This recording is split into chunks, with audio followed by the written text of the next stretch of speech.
Ladies and gentlemen, we are back for discussion time with OTC.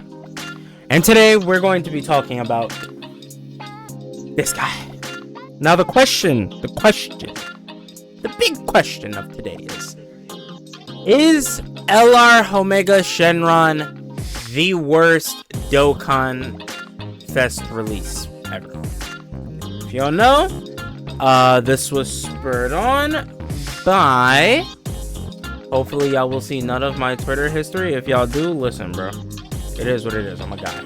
But anyway, the Truth DT, the GOAT, said, is LR Omega Shenron the worst release in Dokkan history? And I am here to answer that question. Do I believe LR Omega Shenron is the worst release in Dokkan history? Well, let's go down the timeline of terrible, awful, no good, very bad, treacherous, conniving Dokkan releases. Shall we? We have one of the biggest culprits, Ultimate Gohan. Now, I will say this. I think Omega's worse because, number one, well, no. Well, no, because I wouldn't have said Omega was top 10 on release. I don't think I would have said that. Wow, no. Okay, this guy was at least top 10 LR on release. Granted, he was in the lower half, but he was there. And number two, I do think LR Beast Gohan not only somewhat rectifies this release. I still think this was a horrible decision. But it not only somewhat rectified the release, it even helped this guy. So this guy is actually aging pretty decently. He is. This guy has gotten a very, very big resurgence. But however, I will still put him as one of the worst releases ever because, oh god, voice crack, yikes. Whew. I'm gonna have to delete my YouTube channel after that. Because he, this is just the stupidest decision. But he's not worse than Omega. And let's come over here. We got Raditz. Raditz is a very, very, very, very close competition with Omega Shenron. There's a problem though. There's a very big deciding factor between the two. And it really just comes down to one thing. Omega was hype. Raditz was not. People were not saving money, saving up Dragon Stones to summon for physical effing Raditz. They were not doing that. They were saving their money. They were saving their Dragon Stones for this absolute piece of dog crap unit. Now, granted, Raditz was worse on release. I do think Raditz was worse. However, I do think that hype factor really comes into play. It really comes into play here. Because at the end of the day, it's like, listen, you could just write this off as a bad non-hype Dokkan Fest. Granted, he was like egregiously bad, but he was a bad random Dokkan Fest. This was the part 2 of a major freaking celebration. Tanabata, this was him. This was it. And like the thank you celebration, this is what we got. Whew. Could you imagine? No, because we're gonna get into that. We're gonna get into it. No, not even gonna speak about it now. We're gonna get into it. We're gonna get into it right now. The Goku and Gohan intro characters from the 8th anniversary. I do not think these were great releases at all. I don't. I think the characters themselves were fine. They were great even. I really thought this Goku was amazing. And I thought Gohan was very good in his own right. And I would have preferred it if they released at any other point other than anniversary. Now, I will say, people kind of pushed themselves into a box where it was just like, okay, if it's not LR Omega and LR Kid Buu, then we're gonna hate it. And that's exactly what happened.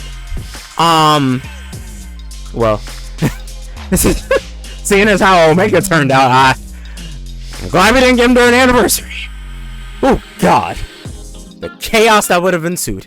But these guys were just not hype at all. I think they were released at the complete wrong time. They were amazing units themselves, but they just didn't carry the hype factor for the anniversary. So, I mean, in that sense, you can call them a bad release.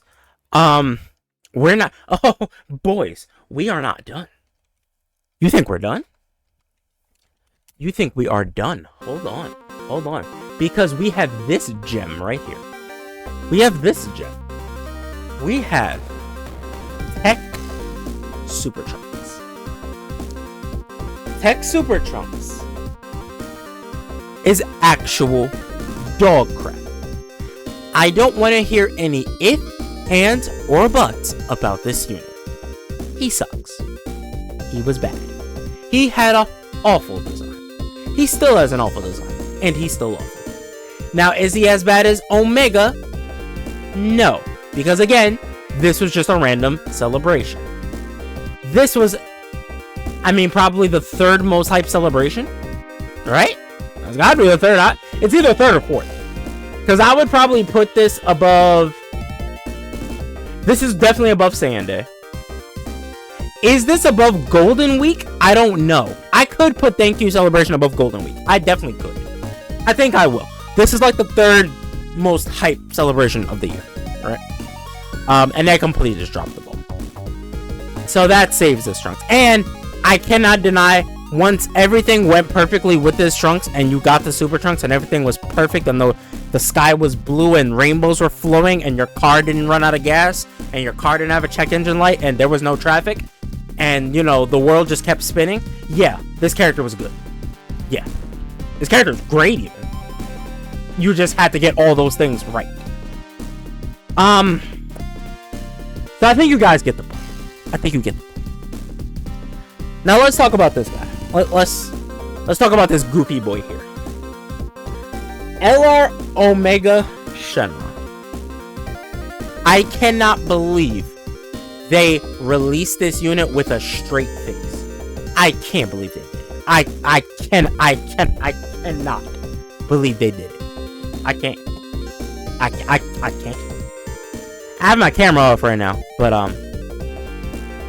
yeah, nah.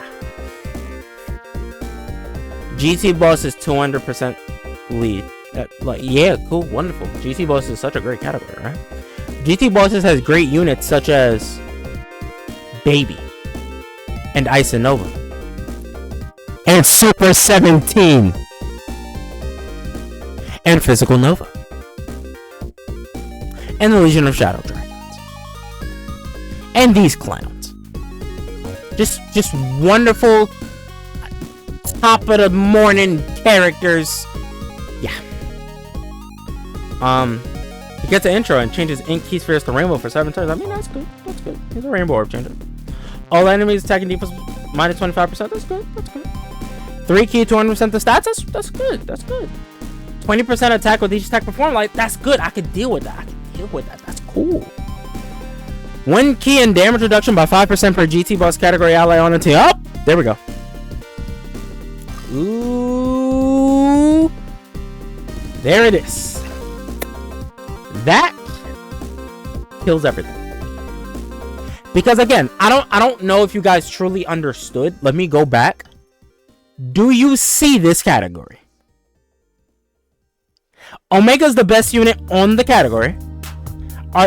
They're not better than him even easy. Are they? They might be, bro. As far as global goes, Omega Shenron is the best unit on this category. Who's the second best? Is it actually 17 and 17? Are they better than Super Baby 2? Because if they are, then oh my god, they're in a worse spot than I thought. They are. They wow. Woo! Okay. And then he got 7% damage reduction per rainbow key sphere obtained. So you need to run him on GT bosses. You have to get lucky with orbs to get him in a good defensive spot. A premium LR is being limited to 1 team, and that 1 team is quite possibly the worst category in the effing game. And I'm not even sure. Oh, but he has a revival. Oh my god, that's so good. And then he gets super effective, and then an additional guarantee super after the revival. That's so great. Cool. It's not like he gets defense here, so it doesn't matter.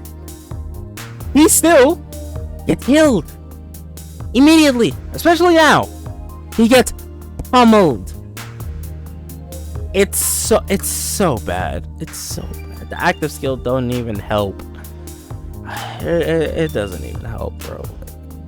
What were they thinking? What were they thinking? Why? Yeah, he could lead GT bosses, sure, whatever. You need GT bosses units? And that wouldn't be so much of a problem if the category was an absolute dog water. This feels good. I haven't had a rant in a long time. This feels very good. This feels very great. This hatred heals the soul. It really does. But with that being said, yeah, Omega is. And I think after the Beast Gohan fix, after deciphering Reddit's that he just wasn't hyping, he was just a random Dokkan Fest, and realizing that Omega Shenron was indeed a hype unit that many people were waiting on, and came at the tail end of a major celebration, I think I could deem this guy the worst release in Dokkan history. I think I can. On release, was he the worst? No, he was maybe like top 5 though. But now that everything's been fixed, yeah, no, he's the only one. He's the only one left, bro. Raditz, see, this is the big difference. This is really the big difference. Raditz was a meme.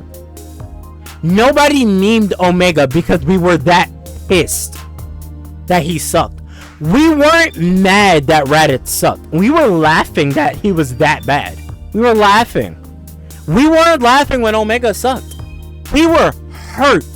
We were mad. We were pissed.